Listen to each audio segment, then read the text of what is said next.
So as of now, like I said, David, from my personal experience, I've seen many people struggling with sleep issues. So I'm actually, I started coaching people who are struggling with sleep issues to get over it. Because what I find is many people approach this with an angle of desperation. Uh, so that is where actually I'm actually helping them to look with a different viewpoint of relaxation and get over their sleep issues. So this is something right now I'm pursuing on my agenda. Everyone, welcome back to Living the Next Chapter. I have another author with me today, and the joy for me is my author is joining me from the biggest nation in the world, India, and I'm so excited to have Manohar on with me as well. We're going to be talking about his author journey and his books. He's got 3 books at the moment, many more to come, possibly from this great author, and I'm so excited to be able to podcast across the world. And welcome to the podcast. So glad to have you here. Yeah, thank you, David, for inviting me, and we're looking forward for a great time discussing about the books. Excellent. Like I mentioned before we hit record to start today, that I've seen you on many podcasts talking about your books and your journey as an author. It's great to see you on other shows. Are you enjoying being on podcasts to talk about your books as an author?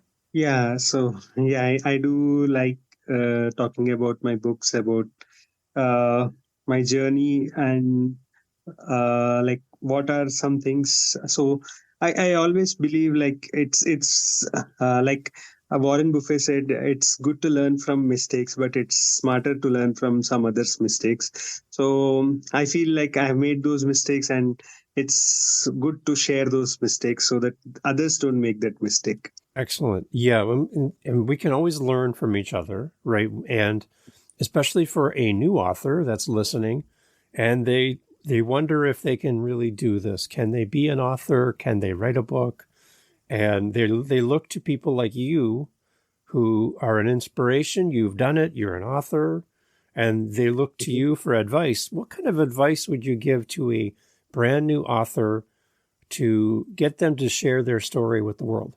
Yeah, so I can share from my journey, David. One of the biggest mistake which I initially did while I was writing my first book is wearing different hats at the same time. So let me put it this way. So I was like typing on my Word document, and immediately I was also editing it. Something's not feeling right. So I always felt like I was moving 2 steps, going sometimes 3 steps back, and all those things.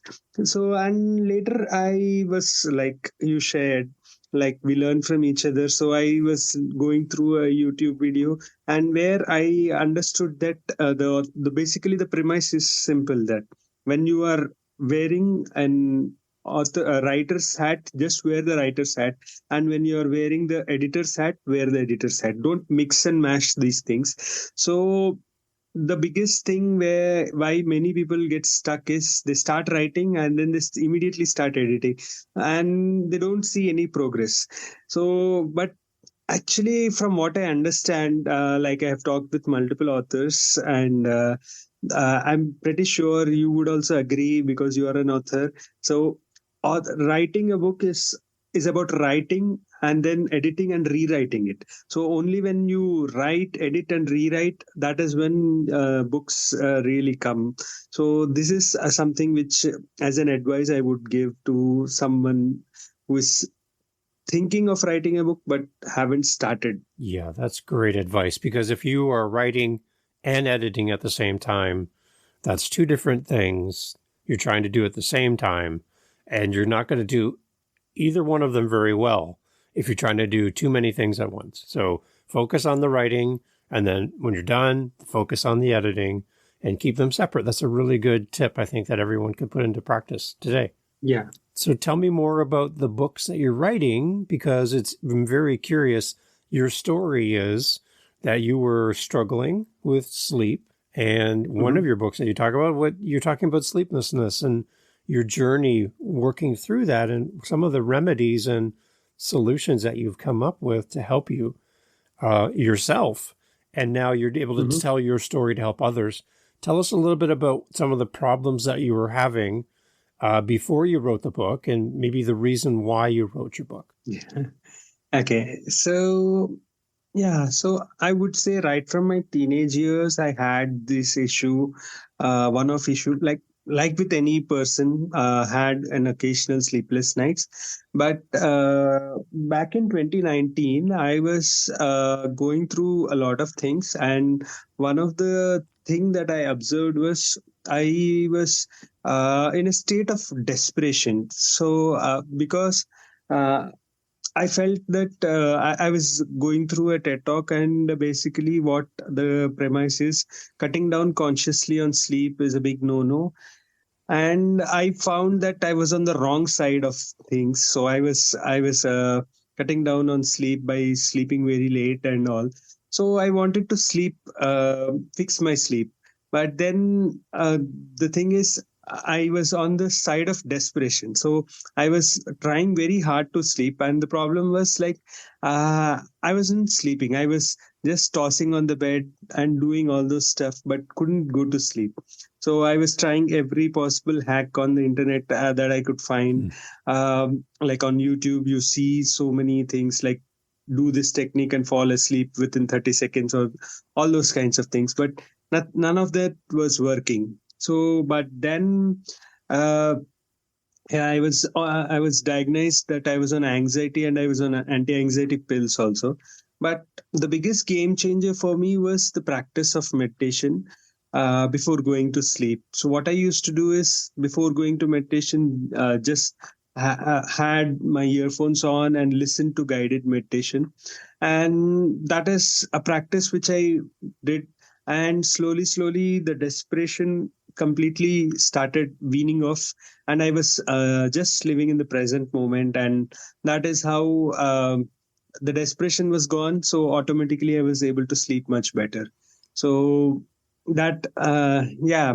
So why I did write a book is because right from my childhood, I always had a fascination that I should be a published author, and so I was just like you talked, right? We learn from each other. So Right. so one of the thing is like I saw a video and where the an author just like me was talking about writing about your personal experience and how it can benefit others. So that was the motivation which I got, and I decided to write a book called My Sleepless Nights. Great. Now, okay, so for you as an author, well, I'm in the Western culture in Canada.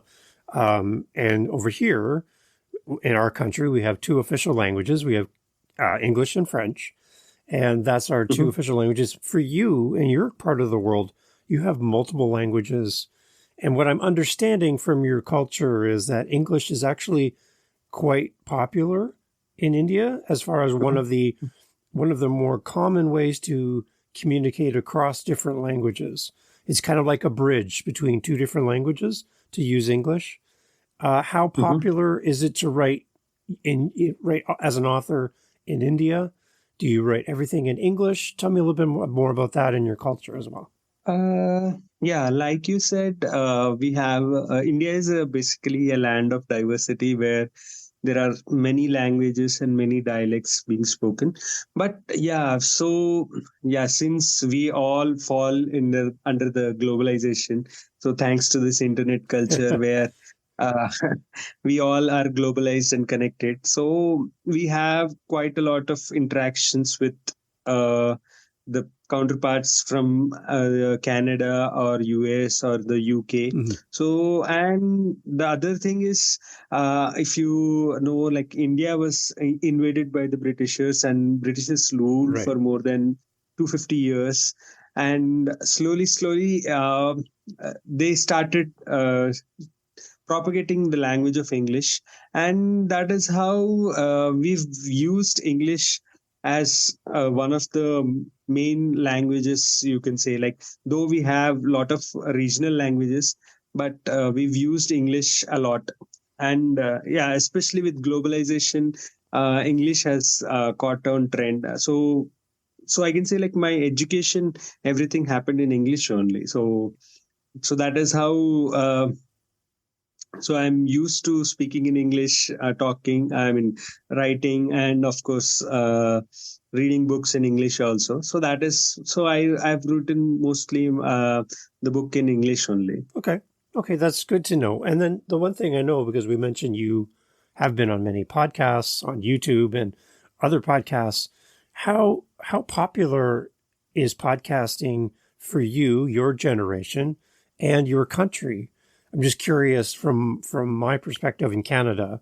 I know how podcasting is accepted here, but for you and your culture, how accepting is podcasting, and is it popular in your part of the world? Can you tell me more about that as well? Yeah, I would say that it is picking steam Okay. for multiple reasons. One of the reasons, like you said, is because of globalization. Indians are also following the culture and the preferences of the West. And then the second benefit I see of podcast is like so for example, if it's a YouTube video, you have to sit and watch your video, but whereas audio podcasting is going really famous because you could just plug in your earphones and you could be on your gym or doing anything and still listening to your podcast. So I mean, even on the drive, yeah, you could be listening to podcasts. So that uh, yeah, I'm told by my friends in US that many people listen to podcasts while they're driving on the way to office or something like that. So that is a very popular thing. So and I'm seeing that this is catching up, and especially I feel since the last 2 years, the Bluetooth speakers that Yeah. have come with wireless Bluetooth speakers. So that has made things very convenient. So you really need not even have a wire connected to your phone. You just could plug in your speakers and then start playing this audio podcast. So that is the convenience feature which I have which has added, and I feel that is one of the main reasons why audiobooks are also becoming very popular. And in fact, I also consume a lot of audiobooks. So previously I used to prefer reading books, but the way and right now I also do is I just go for a walk and then just put on my Bluetooth speakers and listen to some audiobooks. So I feel that is really gaining a lot of acceptance here. It's great. And we actually have listeners to this podcast from India who listen to the show. So they're going to hear you on the show and be so happy to hear you on here. And because now that's someone who sounds like me from where I live on the show, and they're going to be so happy. So if you would like to, could you welcome our listeners in India to our time together? Because I would love for you to greet them, because you can greet them way better than I can. So I would love for you to do Okay. that. Could you do that? Okay. Okay. So, to all the listeners of this podcast from India, so I would like to welcome you. आप सबको मेरा धन्यवाद ये programme सुनने के लिए. Yeah. Very nice. See, and that's a treat for those that are listening. So thank you, those of you listening in India. I really, really appreciate you being here. So you have 3 books. Are all 3 books around the same theme, or are they completely different? Can you tell us about all 3? Yeah. So my first book is called Virtual Volunteer. So this is a book which actually all my 3 books are from my personal experience only. Okay. Volunteering is something that I have been doing since the last 4 years, kind of a thing, and especially when COVID hit. So the thing is like you couldn't go outside. So and actually. So I came across a program called as virtual volunteering, where I can volunteer and mentor a student. So my book is like social isolation does not mean that you can stop helping. So you could also help people from this, and that is my experience of how I volunteered for an organization Hmm. and how I mentored a student, and how change it brought in her life, and why I think everyone should volunteer. So that is the theme of the book called Virtual Volunteering. Nice. Nice. Uh, yeah. So yeah, the second book is called My Sleepless Nights: A Story of Victory Over Insomnia. So how I went into insomnia and how I overcame it. So through the practice of meditation and how I fixed my sleep rituals and all those stuff. So that is about it. And my third book is actually more or less in the same theme of volunteering. So while I was volunteering, I found that many people in India, like you said, there are multiple languages in India. Yeah, so since I am from an urban city of India where I have the privilege of uh, having a lot of resources to talk in English, but many people from the rural backgrounds struggle with English.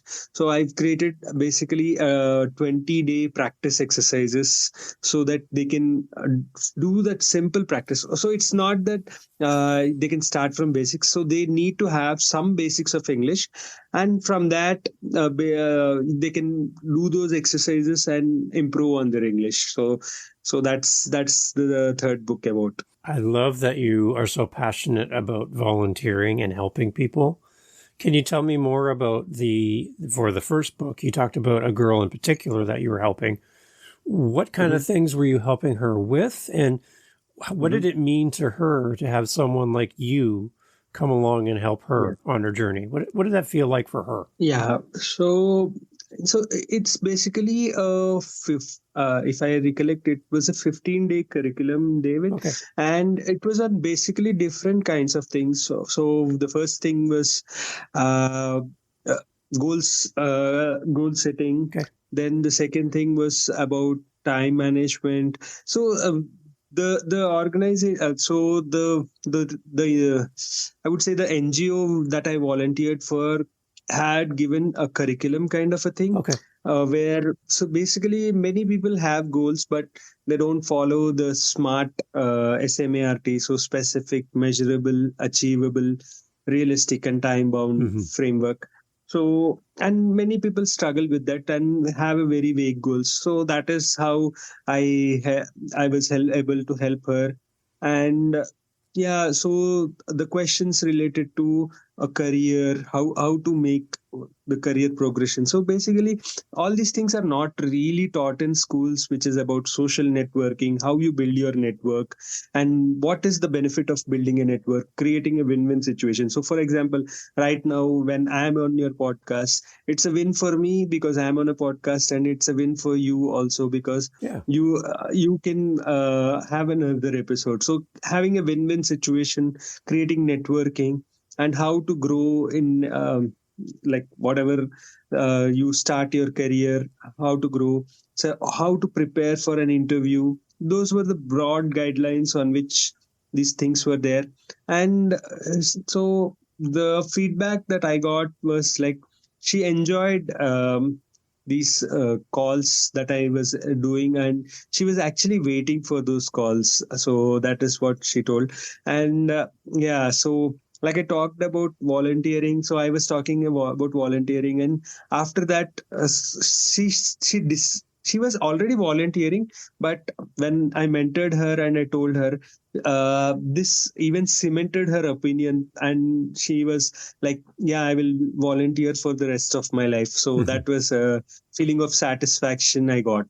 Now, the other part I want to jump into is talking around your second book, and the idea of meditation is really catching on in Western Mhm. culture. There seems to be many different forms of meditation. I was Mhm. curious to know what type of meditation really helped you with your sleeplessness and why you were drawn to that particular type of meditation when there's so many different choices of meditation. So I was basically doing the breath meditation. Okay. So it is the form of meditation where Okay, so like I said, it's a recorded meditation. So the record just has very basic instructions to just sit straight, just close your eyes, and then start observing breath, and then music is played.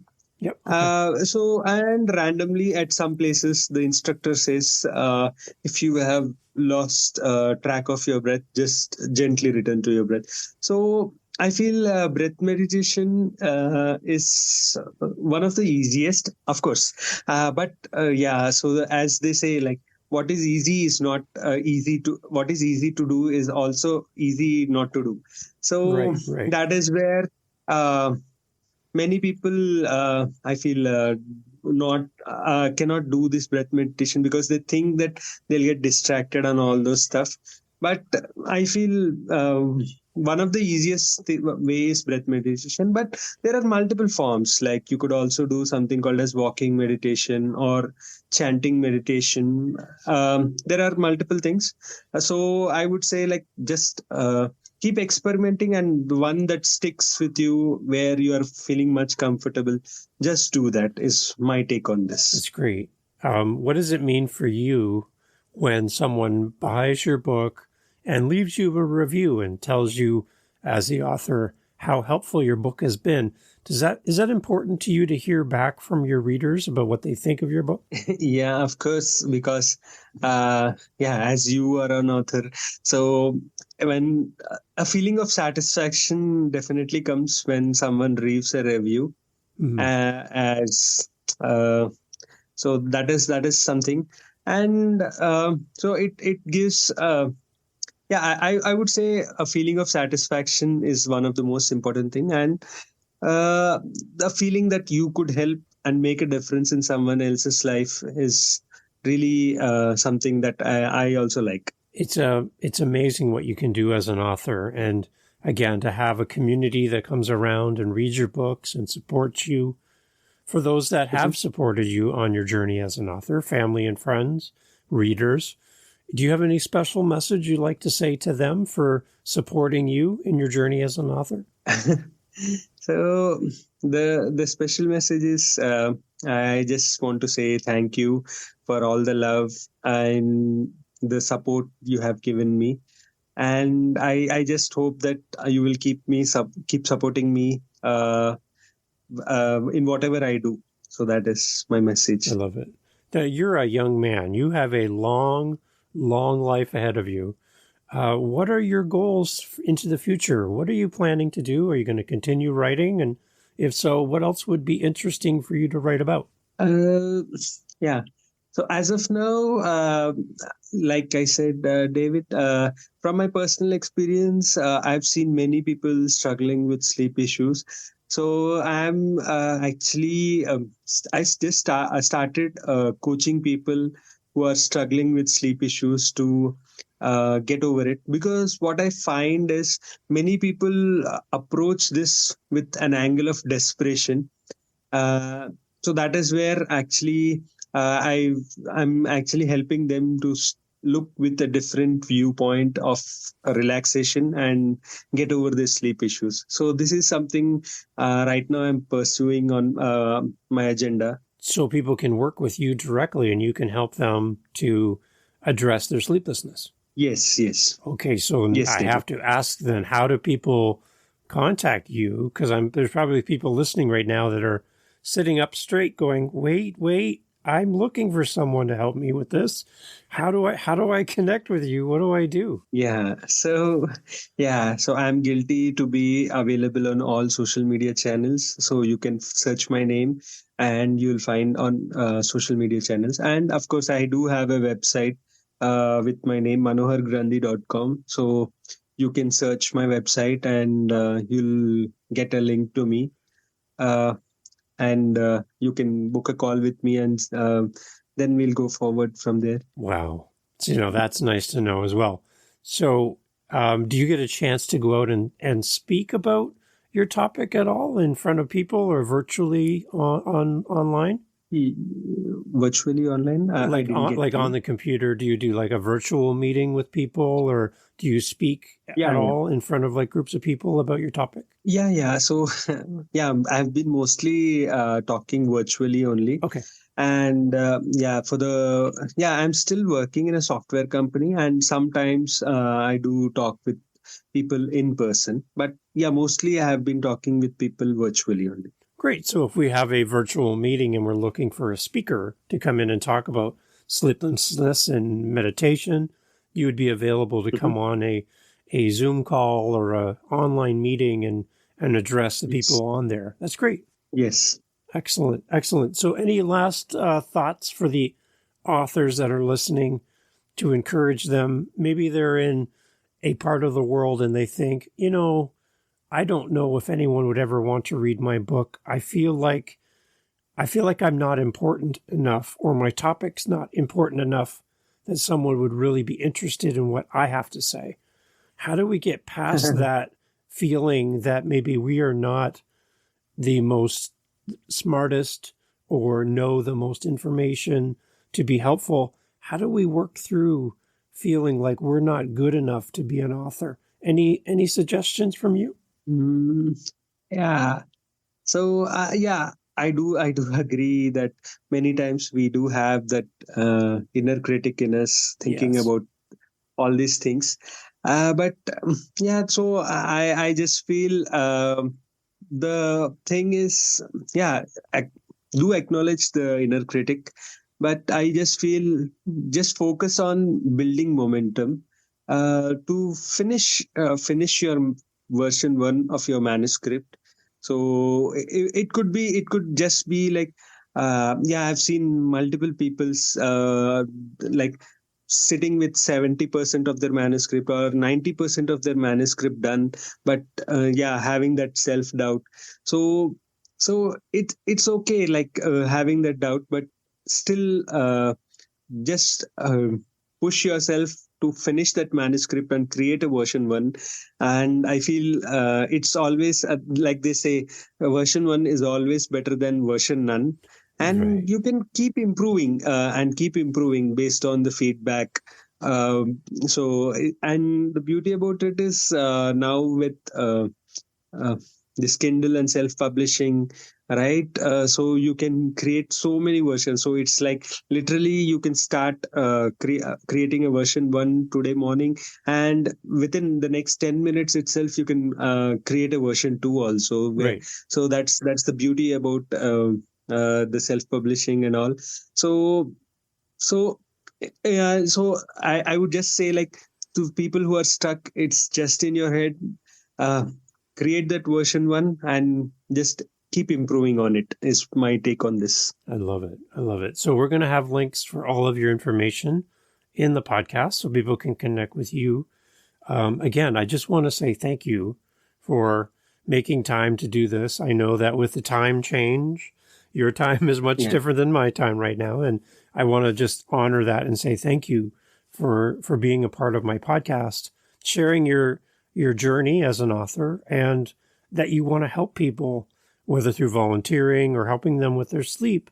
I think it's very noble of you to be so willing to help others on your journey as well. So I just want to say thank you for being here and thank you for taking time to talk on my podcast. Yeah, thank you for giving me an opportunity to share my views. And I really enjoyed having this conversation. And I hope the listeners also enjoyed this conversation. Excellent. All the information, everyone, for you listening is in the show notes. You can access it there and reach out and contact this show. He's a great guy, great person to help you, and he would really love to work with you. So I would encourage you to reach out and work with a person who really does care. So again, thank you so much for being part of my podcast. Okay, bye.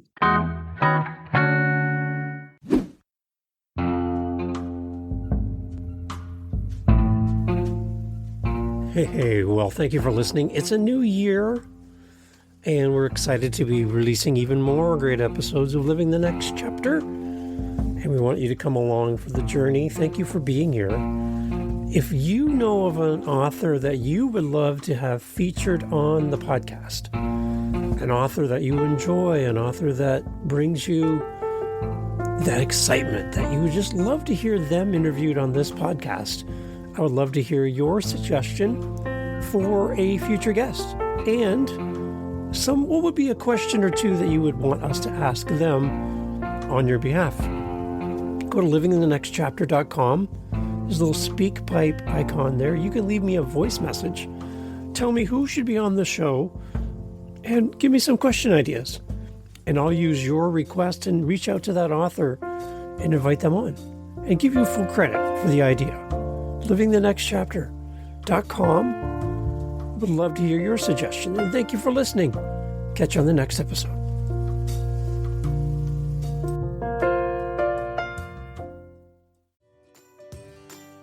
Hey there, fellow parent. If you're anything like me, balancing screen time for our kids is a constant struggle. That's why I want to share a little secret with you, KidsPod. It's this amazing app I found that's packed with podcasts just for kids. Imagine stories, learning, and fun, all without the screen. It's been a game changer in our house, keeping my kids engaged and their imaginations running wild. And guess what? It's completely free. So download KidsPod today. Trust me, it's a decision you won't regret.